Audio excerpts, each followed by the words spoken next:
intelligent, but receptive to maybe divine intelligence? Correct. I really think, yes, there are large people. In fact, most of them are a bit afraid, kind of scared of this thing because they are afraid of being labeled as, I certainly am very, very close to God, although I'm not totally committed. I mean, my best friend, Art Robinson, which I felt it's impolite for me to ask him, I always ask him, please tell me. And he's very close. He's like my father to me, so I was able to ask him that kind of question. And he said, this is all personal thing. Let's not even talk about this. This thing best not be talked about. And then you just have to read the Bibles and read all this great literature and then, synthesize it for yourself. But I have enough influence of the people who will truly, have a commitment to God that you can say maybe part of what I'm doing is basically my own way of dealing with God. I kind of come very close to, of course, God, but then I'm still not yet totally committed. No, I understand. I just more meant it feels like in listening to you that you are constantly being challenged spiritually to stand in open inquiry in the domain of true discovery, and that it takes spiritual maturity to stand continuously in that which is true up to the forces of darkness, the forces that are trying to confuse and obfuscate the science and obliterate the science and tie your hands so that you can't inquire openly. And it just seems like now it's both a spiritual quest to stand true to your work and your calling. You're passionate, so that means you're deeply connected to a deeper part of what you're doing, which means you're doing what you're supposed to be doing. To me, it sounds that way.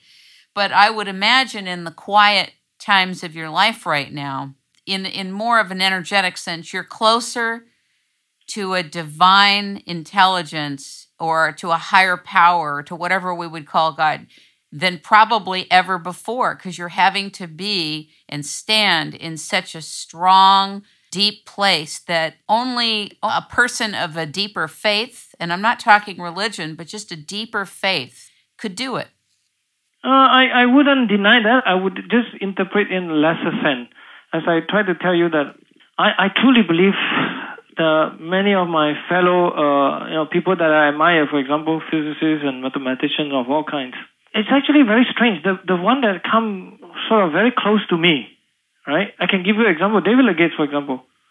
He's a full Christian, right? And most of the people that I know actually sort of put their faith in God already, a lot. Yeah.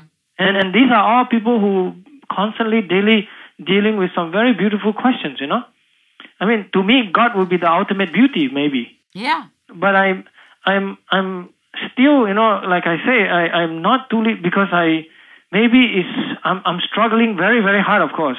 And I mean, I struggle even harder, especially my father passed away 2-3 years ago, that I was, my compass, was kind of switched around quite a bit. And I was asking different sets of questions, of course, at that time. I would say I think less of that issue, by the way. I think less consciously about those issues. The peace and quiet that I get is when I read something.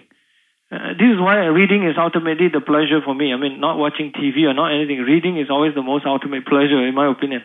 And when I read something in Bibles and all those things, I felt certain detachment still, Yeah. My God is basically more like a living thing, like the action, the looking at people, interacting with you, for example.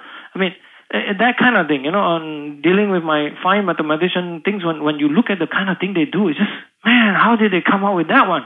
I mean, some of the things that people can come up with, the human mind could create to fit this physical reality that we know. Next week I'm doing a show with Paul Smith, who was part of the military's first advanced data collection project. I see. It has to do with transcending time, space, and matter, going into the past and gathering data, and it has nothing to do with clairvoyance. Mm-hmm. And we will be speaking about time, space, and matter, and how the data collection process and procedure was taught to his team. I see. Very interesting. But I mean, I can personally tell you that the thing that I feel certain reward is to be able to communicate to my dad and actually my own uncle too, who's living in China. But The reason why I mentioned that is that because I was born in a different land. I was born in Malaysia and I came to America to school. Wow. But I was most proud that I was making every effort I can. Ever since I was able to understand a little bit about physics and especially the mathematical, sort of a bit of physical explanation of black hole, of space-time anomaly. I mean, you could not imagine how happy I was to be able to kind of talk for hours and hours in the afternoon drinking tea and trying to explain to my sick uncle who is about to die. But to keep insisting and make it a point that that's the discussion. I want to express, I want to convey the beauty that I felt, that is so beautiful. And he certainly shared that. Remember, these are the people who just never gone to school. Right.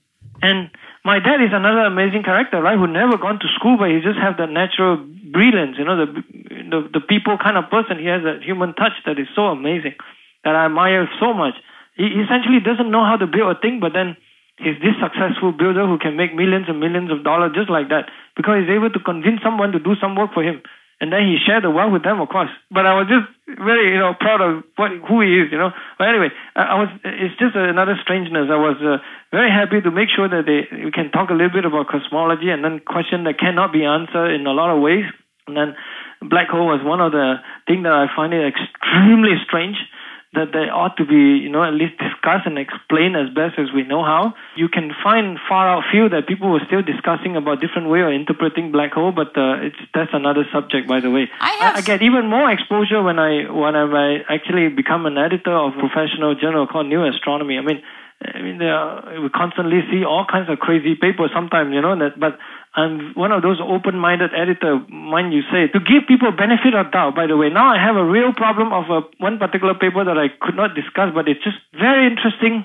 It was talking about certain symmetry principle that demands some really good mathematics to understand this. Obviously, the person has been rejected all over the place, by the way.